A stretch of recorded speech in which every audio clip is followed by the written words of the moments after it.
We're doing the top 10 wide receivers for the 2025 fantasy football season. There is some health concerns with Stafford's back. Older. I mean, can we get this guy a new back, for God's sake, so Puka and Devontae can feast this year? If they had a quarterback that was better than someone throwing you sandwiches at McDonald's, he'd have been able to put up big numbers. First 5 weeks before Nico pulled his hamstring, he was receiver 2 in fantasy, top 2. Him and Jamar Chase were the 2 best fantasy receivers. What's up, everyone? We got another fantasy football video today. My name is Drew. He's Mike, and today we're doing the top 10 wide receivers for the 2025 fantasy football season. And a stat before we get into it: 6 of the highest scores of 2024 were by wide receivers, and Jamar Chase did it twice. So that shows how important wide receivers can be to your fantasy teams. Oh, yeah. Is this the year that wide receivers take over again? I mean, definitely is the number one pick a wide receiver this year? Is that what you're looking for? I think he was the highest scoring player last year. I think he deserves to be the first overall pick this year, even though, it's kind of been a bad cycle at the first overall pick. Yeah, that number one pick, you love getting it, but then you think about it and all the bad karma that seems to come with it, because the last few years all those guys have been hurt. Yeah. So, and they have not lived up to the number one selection here. No doubt. So we're going 10-1 today. All right, at number 10 for me, I got Drake London, Falcons receiver. Drake in his first 2 seasons was in quarterback hell. I mean, he had guys that just got picked off the streets throwing passes. Last year, he broke out with Kirk Cousins, who started the year for the Falcons. Then Michael Penix finished the year. He had a 16-point average. He had 158 targets, 100 catches, and 9 touchdowns. He's a big body receiver. He's 6'5", can outjump everyone. When Penix took over, since he is the starting quarterback this year, he had a 23-point average. That's the last 3 weeks of the year. And he had a monster game in Week 18. He had 40 points. So I think those two are going to connect well this season. That's why I have Drake London at number 10. I like Drake London this year. Could be low for him. Yeah, I am a little higher. I agree. My number 10 is A.J. Brown. If this guy can stay healthy, that's the question mark right there. He's shown in the past he's capable of being a top 5 receiver for you. Athletic ability off the charts, big, muscular, fast, great route running. All right, so last year he played only in 13 games. He had 67 receptions, over 1,000 yards. The year before that, 2023, he had a great year. He had 289 fantasy points. He finished 5th. He had 106 receptions with 1,400 yards. So this guy proves that on this offense, Philadelphia Eagles is very explosive. The only thing that kind of concerns me a little bit is he shares it with Devonta Smith. So he loses a little production to him, because I think Devonta Smith is going to have a decent season. But I love A.J. Brown. I got to put him in there. He's my number 10. I like that pick a lot. All right, so my number 9, I'm going the second-year receiver out of Jacksonville, Brian Thomas Jr. He's a freak athlete. He's 6'2". He runs a legit 4.3. I mean, you saw last year, he had breakaway speed. He had the running from the cop speed, as Gus Johnson would say. 16-point average as a rookie. He had 87 catches, 1,200 yards, and 10 touchdowns. And the most important thing, the last 3 weeks, he scored 83 points, a 27-point average. So he won a lot of people leagues with how late he was drafted or you traded for him. Now he gets a bright-minded offensive coach, Liam Cohen, who brought back Baker Mayfield's career. And I think it all depends if Mr. Sunshine or Fabio or whatever you call T-Law stays healthy this year, and he could have a bounce back year. He was like the most hyped up quarterback since Peyton Manning, it felt like. So If T-Law can play well, I think Brian Thomas Jr. is a dark horse potential to finish as a top 3 fantasy receiver this year.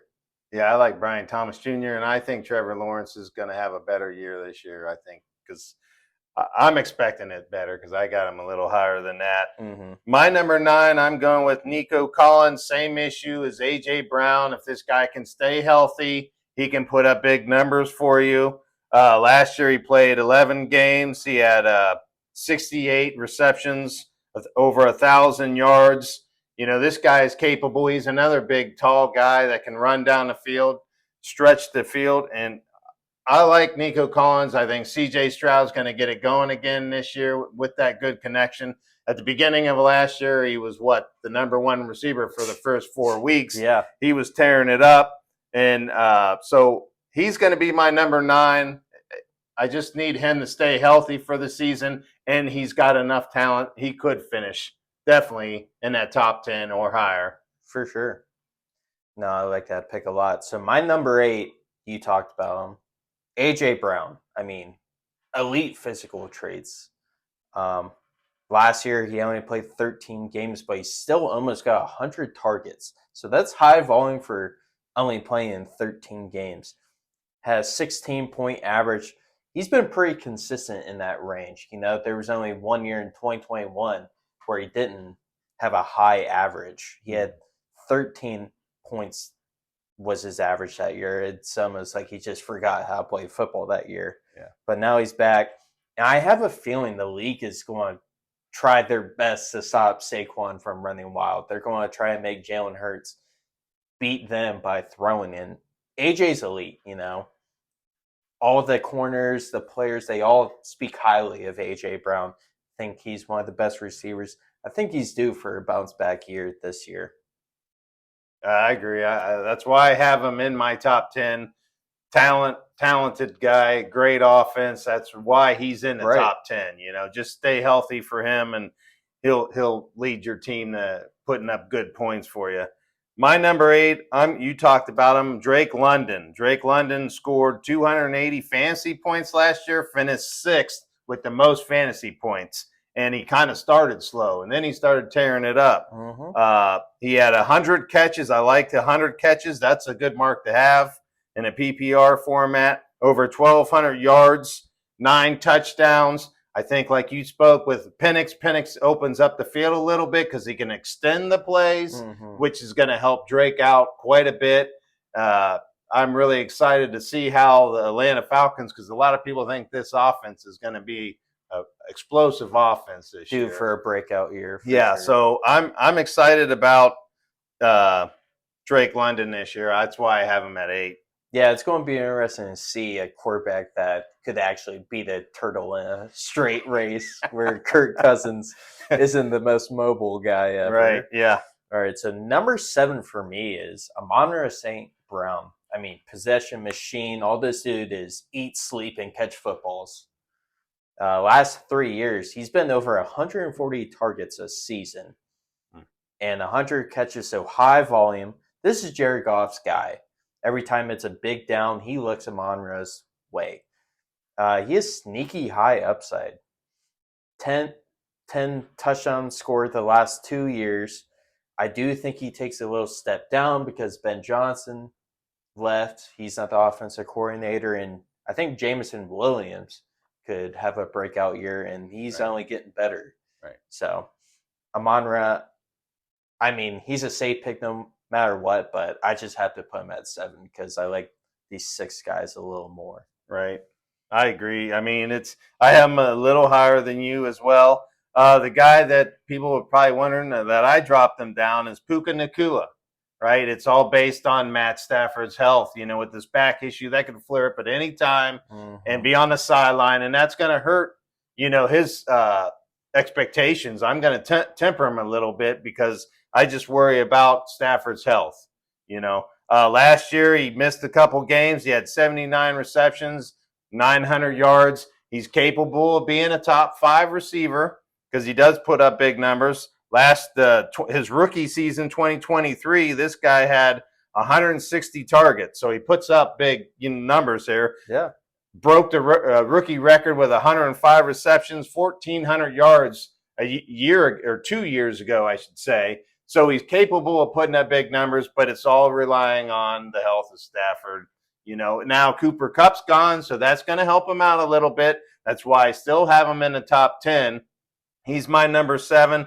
I like the other guys' quarterbacks and situations just a little bit better. That's why I'm putting him at 7. That's a fair point. I do have Puka at number 6, though. He kicked Cooper Kupp's ass out of LA, and he kicked him out of the all-white team, too, for me. So Puka is starting 11 games. He only played. He still got 106 targets. He had some big weeks last season, too. He scored 41 once, 25, 22, and 20. He does have low touchdown upside. He's only scored 9 touchdowns in 2 seasons. Yeah. But I think Puka and Devontae are both going to eat in this Rams offense. He has a great rapport with Stafford, but there is some health concerns with Stafford's back. Older. I mean, can we get this guy a new back, for God's sake, so Puka and Devontae can feast this year? But Puka's super talented. Like, he's been in the top 100 NFL the past 2 years. So definitely, he's great at route running. Yeah. I mean, you watch this guy run routes; he's always open. And so I do love that about he's him. not in the same position or side of they the move field. him around a lot. That's they, great. They get creative, trying to get him the ball. So I just trust McVay, and Puka's talented. So yeah, I agree. This guy broke out on the scene last year for me, or everybody to see. Brian Thomas Jr. 284 fantasy points, 87 receptions, 1,200 yards, 10 TDs. I mean, this guy just come out of the scene out of nowhere, shot out of like a cannon here. I look forward to him having another big year. Like you talked, Trevor Lawrence, I think he's going to have a better season, which is going to help make him produce big numbers for you. That's why I have him at number 6. I like Brian Thomas Jr. I think he's a little higher up because he's younger than Puka Nacua, but I mean, I think he's going to have a solid season for you. Oh, no doubt. So my number 5 is a guy you talked about already. That's Nico Collins. The first 5 weeks before Nico pulled his hamstring, he was receiver 2 in fantasy, top 2. Him and Jamar Chase were the 2 best fantasy receivers. Yeah. He had the most receiving yards through the first 5 weeks. Him and Stroud have a great connection. And Tank Dell, he's not playing this year. His knee is still gone. So, Stroud is only comfortable with Nico so far. They drafted a rookie, Higgins, who looks like he'll be a good player. Then they got Christian Kirk. So those are 2 new guys that Stroud is trying to develop a chemistry with. So I think with that, Nico should easily be a top 5 fantasy receiver if he stays healthy. And 2 years ago, he did stay healthy. So maybe last year was a fluke that he got hurt. So that's why I have Nico at 5. Right. So my number 5 guy is Malik Neighbors.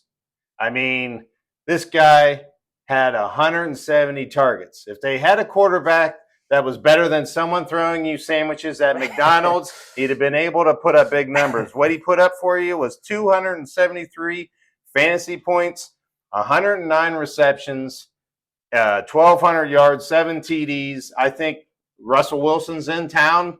He could probably get it inside the stadium and hit him. So he's going to put up bigger numbers for you. I think the sky's the limit for this guy. They're trying to get the ball to him in many ways. Bubble screens, behind the line of scrimmage, downfield. He runs every route. This kid has phenomenal high upside for this guy. That's why I have him at 5, because I think he's capable of staying at that 5 or even higher, just with the target volume that this guy is going to receive. So I like Malik Neighbors, and that's why he's at 5. Yeah, I like that because Malik Neighbors is number 4 for me. He reminds me so much of a young OBJ when Odell was good at football. I mean, he can beat you on any route and take it to the house. I mean, Russ is a big-time upgrade from the plumbers that was throwing him the rock last year. Sorry, Danny Dimes. Big fan. Right. Only 5 games last year, he didn't get 10 targets. That is like one of the highest target shares. I mean, Yeah. they were just looking for him every play, it seems like. Yes. Now, the only scare is the quarterback play. Russ is serviceable, but he's been tossed around like the trash can. Right. Winston, we all know Winston can throw it. Oh, but he'll light it up. you never know if he's thrown to the right team or not. Right. So, Yeah. He's colorblind. That's the funny he's thing about him. colorblind. So, that's why I got Malik Neighbors at 4. Yeah. He's just super talented, and Yeah. he's the Giants' offense. Yes, for sure. Yes. My number 4 is Amon-Ra St. Brown. You talked about the amazing stats and numbers that this guy put up for you. He finished 4th last year in fantasy, or 3rd in fantasy points last year with 316 fantasy points, 115 receptions. I mean, that's ridiculous. Over 1,200 yards, 12 TDs, he averaged last year 18 fantasy points a game. Mm-hmm. I mean, that's what you like about him. He's a ball hog. They get the ball to him, and he's on the Detroit Lions, where they're one of the best offenses in the league right now. The last 2 years, they've finished in at least the top 4. So this team is going to put up points for you. That's a guy you want to have a piece of. I like Amon-Ra St. Brown. That's why he's my number 4. I like that pick. My number 3 is CeeDee Lamb. 2023, he was receiver 1. Last year got banged up with a bad shoulder, and Dak got hurt. Every season, he's gotten over 100 catches. He dominates in the slot and can play outside too. Right. And they got George Pickens too, who's going to take some pressure off him because defenses could just double CD the whole game. Yep. They can't really do that with George Pickens on the other side. Yeah. I think CD should absolutely be a top 6 pick in your fantasy draft. Oh yeah. I can't put him in front of the 2 guys. I just can't. So CD, I think, is an easy 3rd pick for receivers. Yeah, he's my number 3 as well. Like you mentioned, the thing I do like about him, and I think he could sneak up, and I don't blame you for picking him ahead of Justin Jefferson, is the quarterback, right? The unknown with J.J. McCarthy, and here you have Dak Prescott, who is capable of putting up big, solid numbers for you. George Pickens, they brought him in to stretch the field. Yeah. They want CeeDee Lamb to be the underneath guy, and he's going to get a ton of volume. He's going to produce, I think, the same as he did in 2023, where he finished number 1. I think he's going to put up solid numbers just like that year. Staying healthy. This guy is a great route runner, great hands, always catching the ball. I think Dallas is a better offense than Minnesota. I think I like him, but you're right. Jefferson, he's a talented guy himself. Mm-hmm.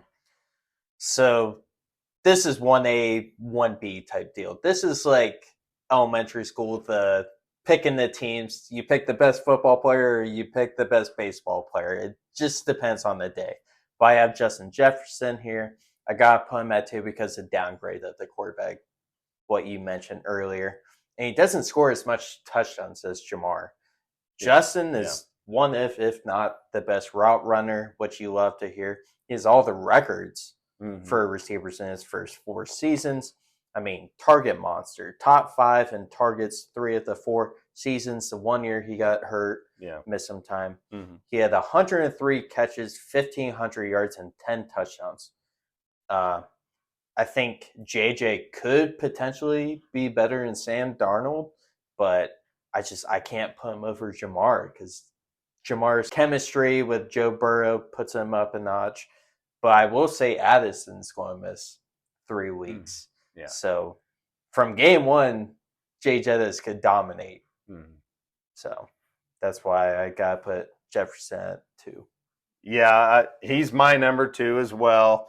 Gifted, most talented receiver in the league right now. If this guy ever had a good quarterback, what do you think his numbers would be? They would be off the charts crazy. Finished with 317 fantasy points. Like you mentioned, 1,500 yards. He's over 100 catches a season. Unbelievable.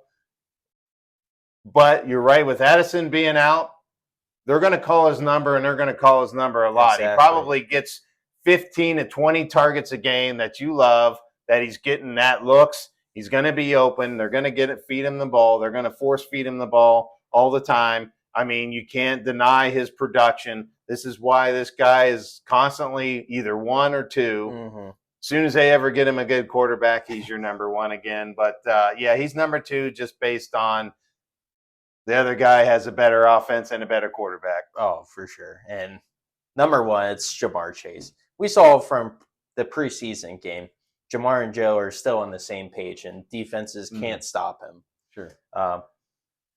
Last year had 175 targets, 127 catches, 1,700 yards, and 17 touchdowns. Ja'Marr, since he came into the league, is 5th in tutties since 2021. All this guy does is score touchdowns and hit the gritty. That's all the guy does is catch balls and hit the gritty. I feel like the Bengals have play calls that are just Ja'Marr left, Ja'Marr right, throw deep to Ja'Marr, or Ja'Marr short. I mean, it doesn't really matter what the play is. Jamar's going to get open and catch the ball. Yeah, like you said, the difference between him and JJ is he does break away and score them big points for you, big long touchdowns. He's capable of 40 points, 50 points a week for you.